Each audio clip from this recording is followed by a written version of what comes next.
You know what's funny, sweetheart? You almost scrolled right past this, almost kept moving. But something snagged you, didn't it? Something in your gut yanked the leash and said, no, no, no. Stop here. And now your eyes are on these words, and we are in this together, whether you like it or not. That's not coincidence. That's gravity, and gravity, well, gravity doesn't negotiate, because you have been waiting, and I don't mean in some floaty, candle-lit, universe has a plan kind of way. I mean you have been standing at the window watching the street, and nobody's walked up. Or worse, somebody did walk up, rang the doorbell, smiled real pretty, and then robbed you blind on the way out.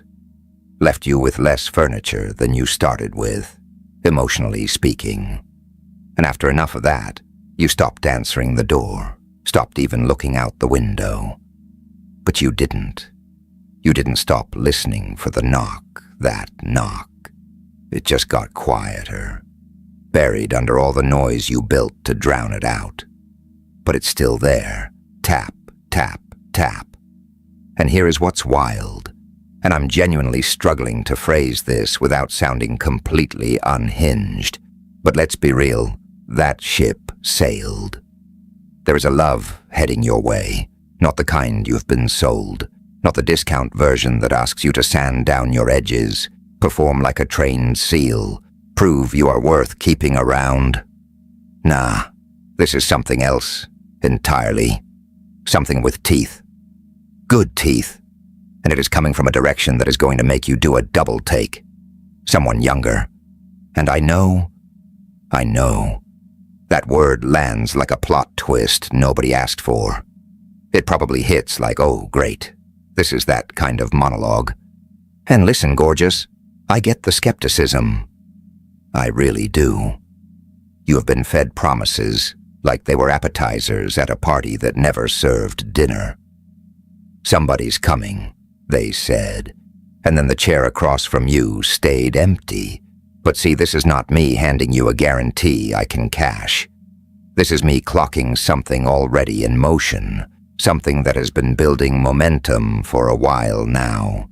Like a snowball rolling downhill, except nobody told the snowball to stop, and it didn't plan to. Because here is the thing about this love that is heading your way. It is not arriving to fill a hole. That is the twist. That is the part that is different from every rerun you have already watched. You are not cracked. You are not some incomplete puzzle missing the corner piece. You are already the whole picture.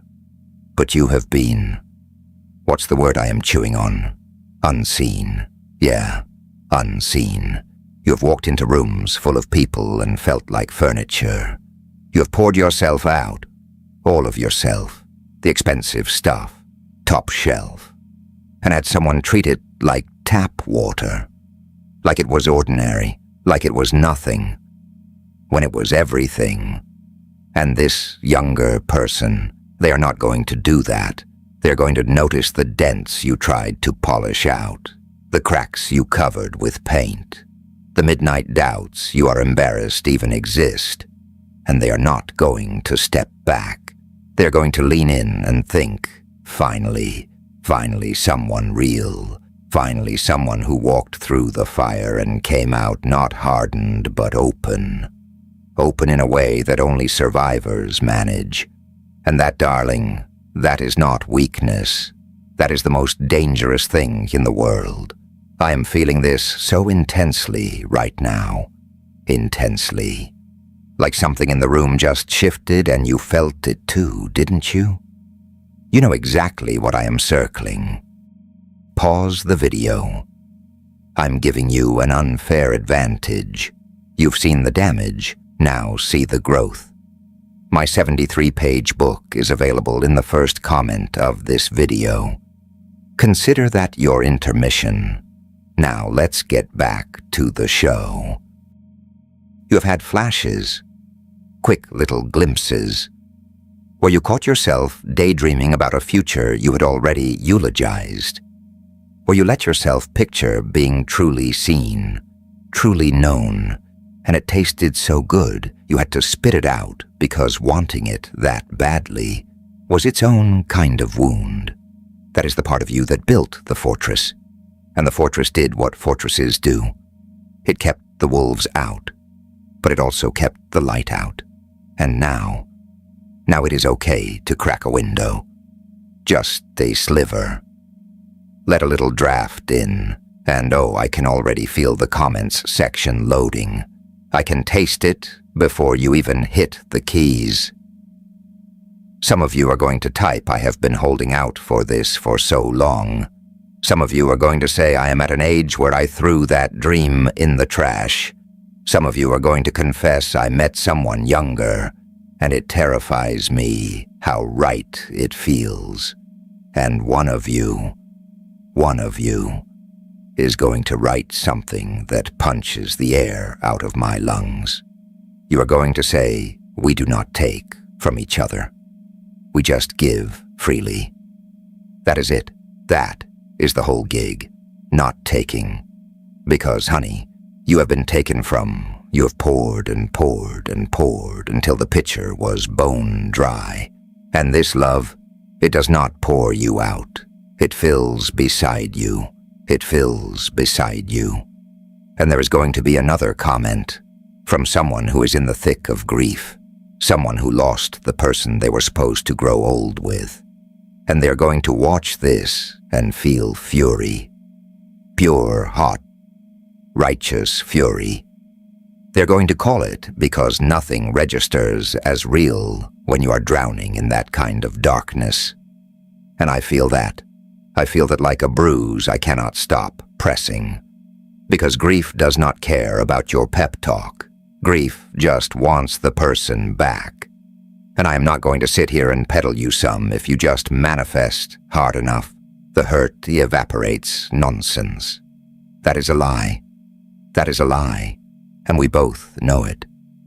But what I am picking up, what I am sensing in the static, is that the love you had, the love you lost, it was not an accident.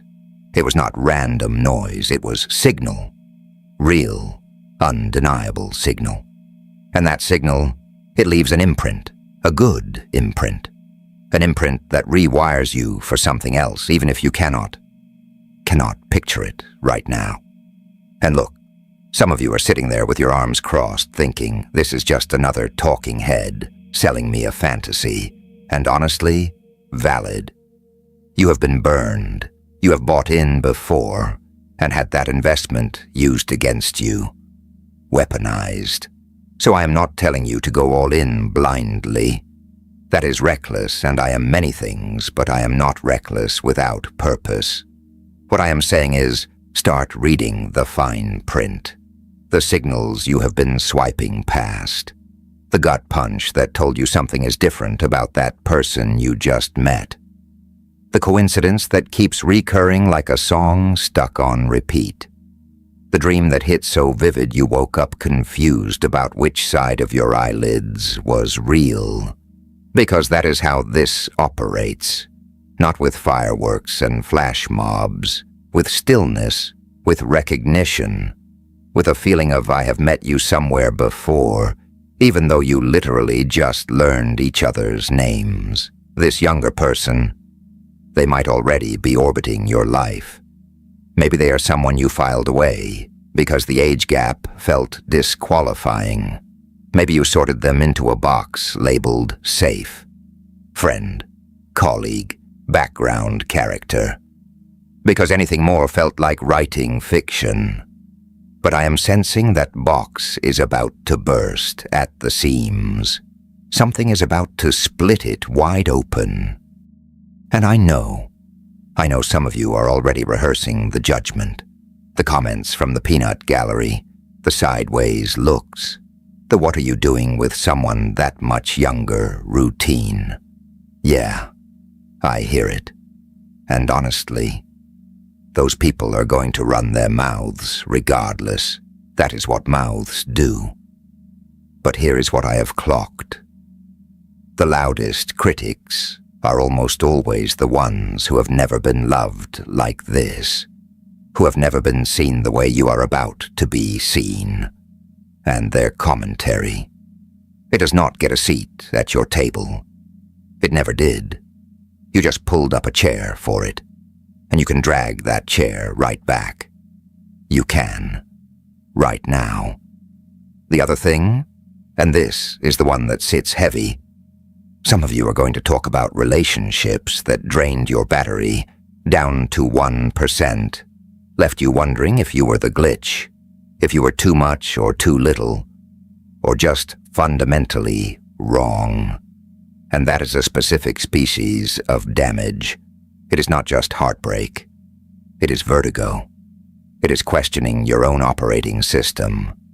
And when you have lived through that, your body memorizes the brace position.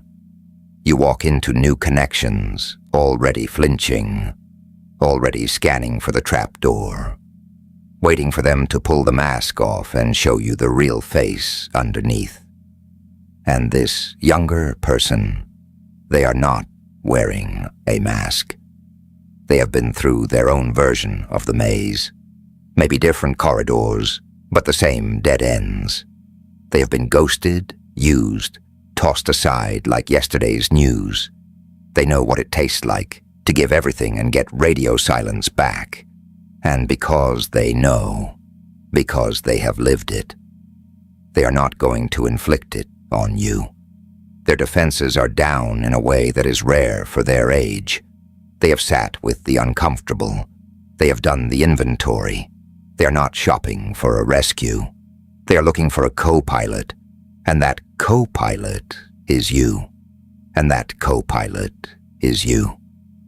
I keep getting this image, and I do not even know if this tracks, but go with me.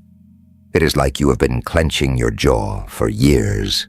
Not literally clenching, but somewhere in the architecture of you there is this tension that has been humming so long it became background music, and you stopped hearing it.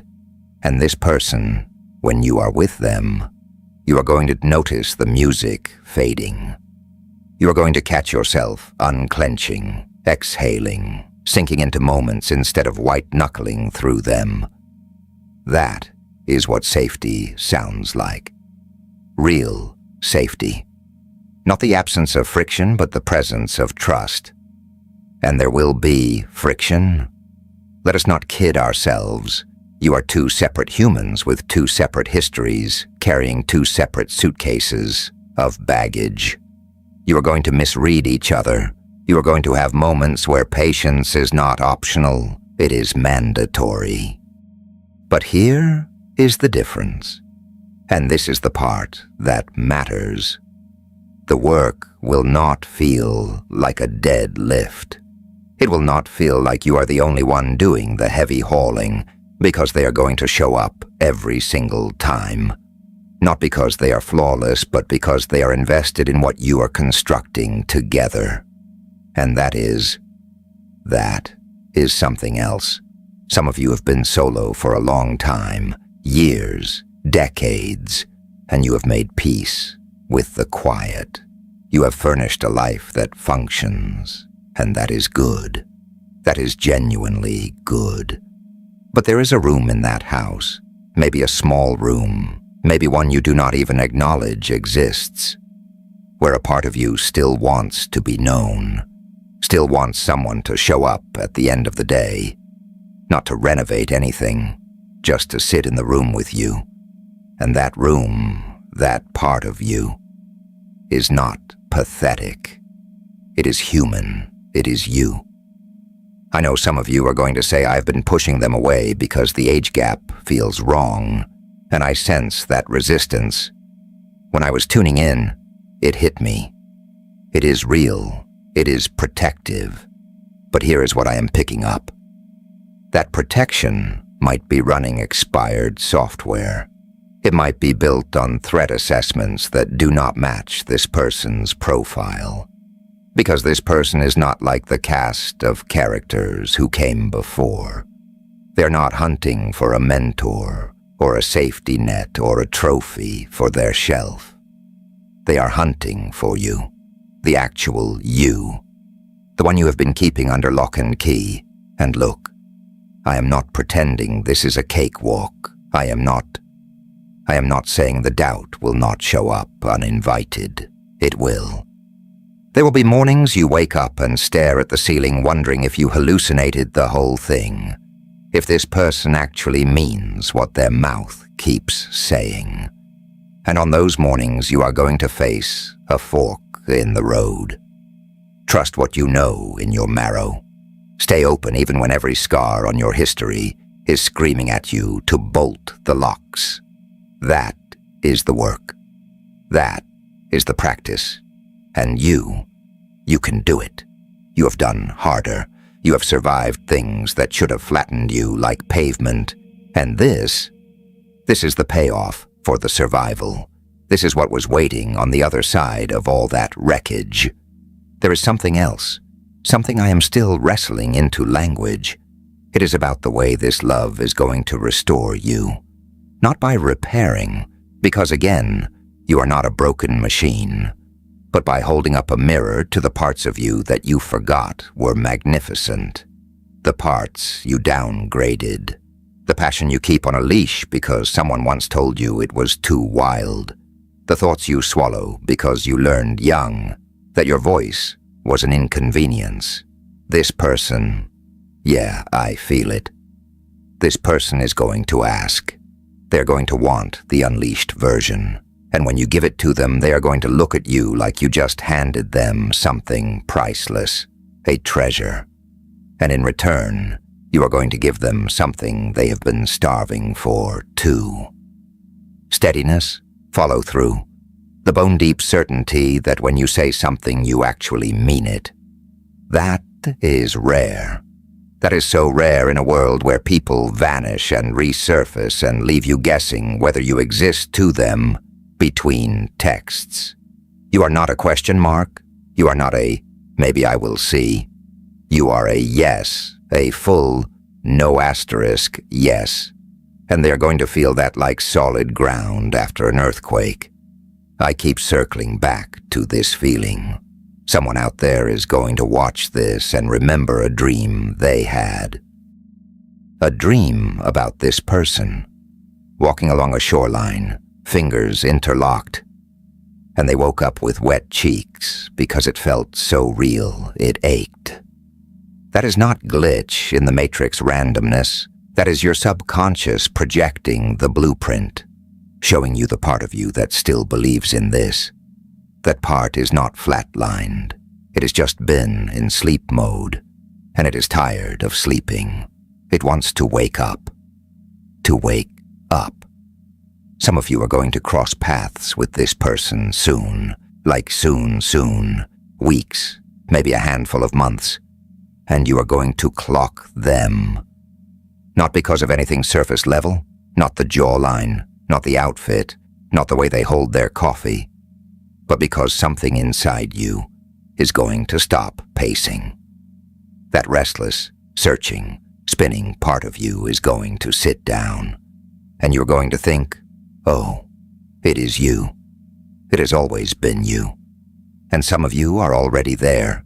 You are in it right now, this thing with this person, and you are white-knuckling because it is so wildly different from the chaos you are used to.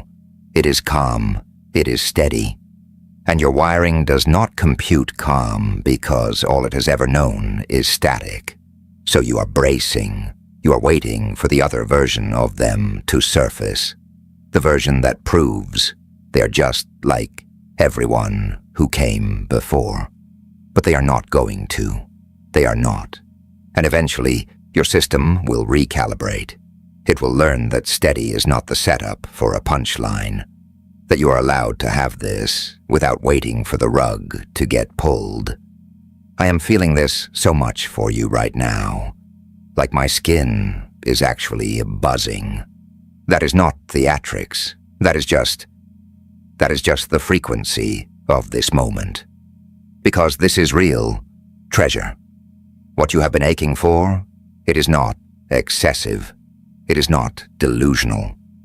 It is not a perk reserved for other people while you press your nose against the glass. It is coming.